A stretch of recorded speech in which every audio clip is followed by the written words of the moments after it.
निस्तारण नहीं होता तो आगे आपका क्या स्टेप है? शिकायतों की निस्तारण नहीं होगा, सबसे पहले हाईवे जाम करेंगे हम। ये यहाँ से लेके डीएम कार्यालय तक आदमी आदमी होगा, किसान ही किसान होगा। मैं आपके चैनल के माध्यम से कहना चाह रहा हूँ, यहाँ से लेकर डीएम साहब के कार्यालय तक किसान ही किसान होगा। ये सोच ले प्रशासन, फिर कोई हठधर्मी नहीं चलेगी, फिर किसान बंदी चलेगी। किसान सरकार की जो होगा वही चलेगा, क्योंकि यहाँ से लेकर वहाँ तक हाईवे जाम करेंगे हम, कलेक्ट्रेट तक। हम देखेंगे हमारी सुनवाई, हमें गोली मार दें, जहर भेज, वो जेल भेज दें वो लोग, हमें डर नहीं है जेल जाने से भी।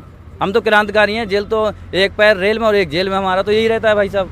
तो हमारा नमस्कार दोस्तों, मैं हूं आशीष धनगर और आप देख रहे हैं आपका अपना चैनल द अहिल्या दस्तक। साथियों, आज हम सीबीगंज में आए हुए हैं और जिस तरह से देख पा रहे हैं यहाँ पे तमाम सारे लोग उपस्थित हैं, महिलाएं भी हैं, माताएं, बहनें, छोटे बड़े बच्चे सभी लोग हैं यहाँ पे उपस्थित। और ये किसान यूनियन के लोग हैं, भारतीय किसान यूनियन महात्मा टिकैत के पैनल के तले ये आंदोलन हो रहा है और ये अपनी मांगों को रखने के लिए तमाम लोग यहाँ पे एकजुट हुए हैं। और हम बात करते हैं दुर्गेश मौर्य जी से, जो कि जिलाध्यक्ष हैं भारतीय किसान यूनियन के, बरेली जिलाध्यक्ष हैं। तमाम इनकी समस्या है, कहीं ना कहीं ऐसा देखा गया है दबे कुचले शोषित और वंचित समाज पे लगातार अत्याचार होता जा रहा है पूरे प्रदेश भर में। और द अहिल्या दस्तक लंबे समय से बहुजनों की आवाज़ को बुलंद करता है, किसानों की आवाज़ को बुलंद करता है। और साथियों, इसी के साथ में हम लोग इनकी समस्याएं जानने का प्रयास करेंगे। सबसे पहले तो द अहिल्या दस्तक परिवार में आपका बहुत बहुत स्वागत है। क्या नाम है आपका? बहुत बहुत धन्यवाद आपके चैनल का, जो आज इन गरीब किसानों के आवाज़ों को उठाने आए हैं आप। मेरा नाम भारतीय किसान यूनियन, मेरा नाम दुर्गेश मौर्य है। मैं भारतीय किसान यूनियन महात्मा टिकैत से जिलाध्यक्ष हूँ, बरेली से जी। अच्छा, क्या समस्याएं हैं आपकी? समस्याएं जी, यहाँ का जो 4 गाँव का मामला है जी, यहाँ 4 गाँव का मामला है। लगभग एक रोड है यहाँ 300 मीटर और दूसरा है 600 मीटर। वो जो 600 मीटर है वो जाता है लगभग जंगल में होकर, जहाँ स्कूल के बच्चे जाएंगे तो उन्हें भी खतरा है। बहुत सारी चीज़ें ऐसी हैं जो उधर होकर प्रॉब्लम है।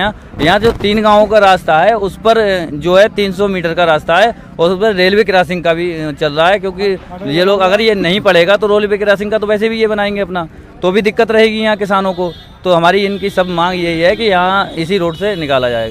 दोस्तों, जिस तरह से आप मामला समझ पा रहे हैं कि एक तरफ एक गांव के लोग ये चाह रहे हैं कि हमारे रास्ते से जो है रास्ता खोला जाए, और वहीं दूसरी ओर 4 गांव के लोग ये चाह रहे हैं कि इस रास्ते से निकला जाए। और जो 4 गांव का रास्ता है उसमें रेलवे क्रॉसिंग भी है, और जो एक गांव का रास्ता है वो जंगल के रास्ते से होकर के पड़ता है, और जंगल के रास्ते से होकर के पड़ेगा तो महिलाओं को और बच्चों को विशेषकर समस्याएं पैदा होंगी।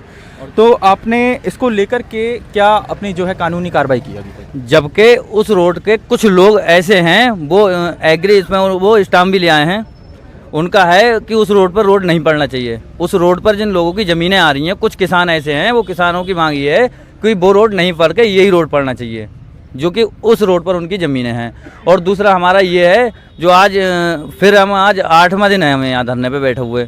तो लगभग अब से 3 दिन पहले भी मैं आया था यहाँ धरने पे, तो यहाँ कुछ प्रशासनिक अधिकारी आए थे। ये प्रशासन जो है वो कुछ ढीला है, यहाँ का प्रशासन नहीं आता है जब मैं आता हूँ, जब ये लोग आते हैं, वरना हमारे किसान भूखे मरे प्यासे मरे इन्हें कोई फ़र्क नहीं पड़ता जी। मैं आता हूँ तो ये प्रशासन के लोग जो अभी आए हैं, 2-1 लोग आ जाते हैं प्रशासन के। सीएमओ साहब ने भी उस दिन कुछ डॉक्टर लोग भेज दिए थे, आज तो अभी तक तो कुछ नहीं आया है।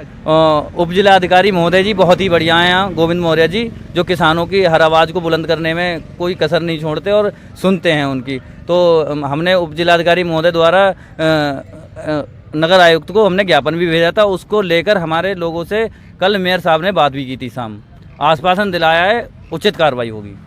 अभी तक कोई कार्रवाई नहीं हो पाई? अभी कोई कार्रवाई नहीं। माननीय उपजिला, समय हो गया आपको? लगभग 8 दिन, आज 8वां दिन है मैं यहाँ बैठा हुआ।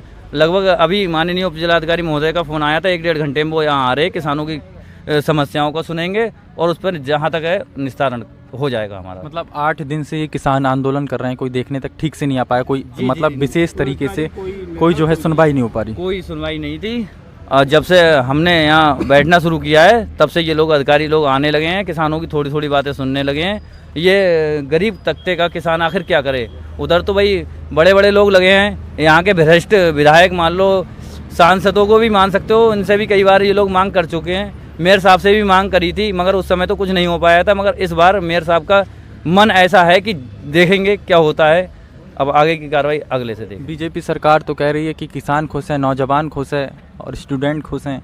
भाई साहब, वहाँ बराबर सरकार की बात ना करें तो अच्छा है। नहीं, सरकार तो हर मुद्दे पे ये कह रही है। नहीं, वही तो मैं कह रहा हूँ। आप ये जो सरकार है ये किसानों को हमेशा गला घोटने का काम करती है, सब जानते हैं, पूरी मीडिया जगत जानती है। किसानों को, हमारे किसानों को आए दिन ये गोली मरवा रही है भारतीय जनता पार्टी सरकार।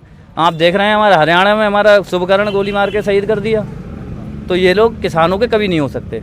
और यही नहीं, कोई भी सरकार हुई, किसानों के हितैषी कोई सरकार नहीं है। अगर हम गन्ने पे बात करें ना, तो हमारा गन्ने का अगर शुरू से आखिर तक जोड़ेगा ना कोई व्यक्ति, तो लगभग हमारा गन्ने का खर्चा बैठता है 300 रुपये जाके खर्चा। और जब तुलता है जाकर सारे काम होते हैं 300 रुपये बैठता है और 371 रुपये रेट है। बताइए 70 रुपये में किसान कैसे बच्चे पाल लेगा जी? नहीं पाल सकता। इस बार गेहूँ का, धानों का बहुत नुकसान हुआ है। आपने देखा है कि आपदा आई है और धानों का नुकसान हुआ है। भाई सरकार का क्या ही, अगर हमारे एमएसपी की सबसे पहली मांग है जी। एमएसपी फिक्स का मतलब ये है, अगर ये पानी की बोतल का मामला होगा इनकी, तो ये 20 रुपये से कम किसी को नहीं देंगे जी। 20 रुपये से कम की ये नहीं दे सकते। जब किसानों की बात आती है तो क्यों एमएसपी फिक्स नहीं करते? हमारा जो लेटा सरसों है, सरसों 4000 रुपये कुंटल पिछली वर्ष बिक गए, 8000 रुपये पिछली वर्ष बिक गए। इस बार हमारा जो रेट रहा था 4000 रुपये, 4300 रुपये रहा। तो किसानों की तो एमएसपी गिरा रहे ये लोग, अपनी बढ़ा रहे। एक कुरकुरे बेचने वाला, चिप्स बेचने वाला भी 5 रुपये अगर उस पर बेचेगा तो अपना खुद फिक्स रेट करेगा। वो किसान नहीं कर सकता किसी चीज़ पे फिक्स रेट।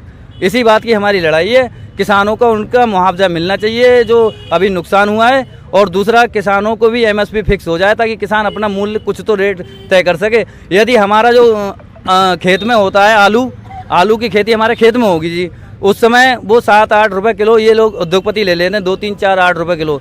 जब इन्होंने लेकर वो कोल्ड कर लिया, उसी किसान को ये 50 रुपये किलो की बेच रहे, 20 रुपये किलो बेच रहे, 30 रुपये, उसी किसान को ये दे रहे। तो भाई ये तो गुंडागर्दी है ना। सरकार भी इस पर अंकुश क्यों नहीं लगाती?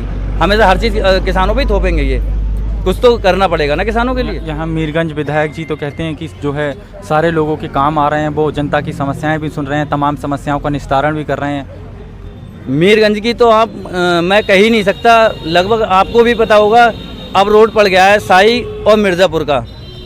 माननीय विधायक जी दूसरी बार भी विधायक है वहाँ से, तब अब जाके उस पर कुछ काम शुरू हुआ है। अभी भी वो पूर्ण रूप से नहीं हुआ है। मैंने पूर्व विधायक ने वहाँ चौर भी लगाई थी, आपने देखा होगा, पौध लगाई थी उस रास्ते में।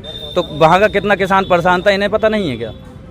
कुछ कई ऐसे गाँव हैं जहाँ बिजली की समस्या आए दिन बनी रहती है, वो धरना प्रदर्शन करते हैं। जाफरपुर इनका हेडिल है, वहाँ के आए दिन किसान मुझे फ़ोन करते रहते हैं कि तो विधायक जी का काम नहीं है कि वहाँ के लोगों को बिजली सही समय से देना।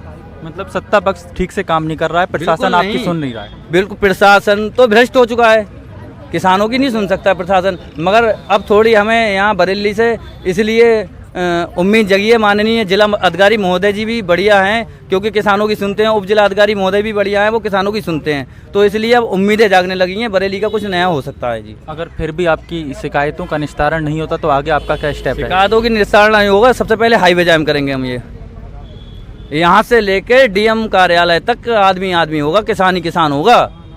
मैं आपके चैनल के माध्यम से कहना चाह रहा हूँ, यहाँ से लेकर डीएम साहब के कार्यालय तक किसान ही किसान होगा। ये सोच ले प्रशासन, फिर कुछ हठधर्मी नहीं चलेगी, फिर किसान बंदी चलेगी। किसान सरकार की जो होगा वही चलेगा, क्योंकि यहाँ से लेकर वहाँ तक हाईवे जाम करेंगे हम, कलेक्ट्रेट तक।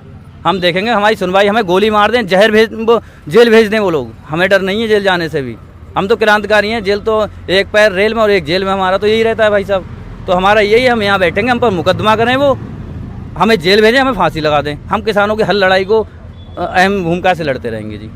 तो साफ तौर पे दुर्गेश मौर्य जी का ये कहना है कि किसान जो है बहुत परेशान हैं, और किसानों की जो स्थिति है वो विशेषकर मीरगंज विधानसभा में बड़ी बदतर हो चुकी है। सुनने वाला प्रशासन आज मौन है, सत्ता पक्ष कोई जवाब नहीं देना चाह रहा। साथियों, इन्हीं के साथ में तमाम और लोगों से हम बातचीत करने का प्रयास करेंगे। महिलाएं भी जिस तरह से आप देख रहे हैं तमाम बड़ी संख्या में जो है आई हुई हैं, और लगातार ये सिलसिला चलता रहेगा। बहुजनों की, किसानों की, नौजवानों की आवाज़ को दा अहिल्या दस्तक आशीष धनगर बुलंद करता रहेगा।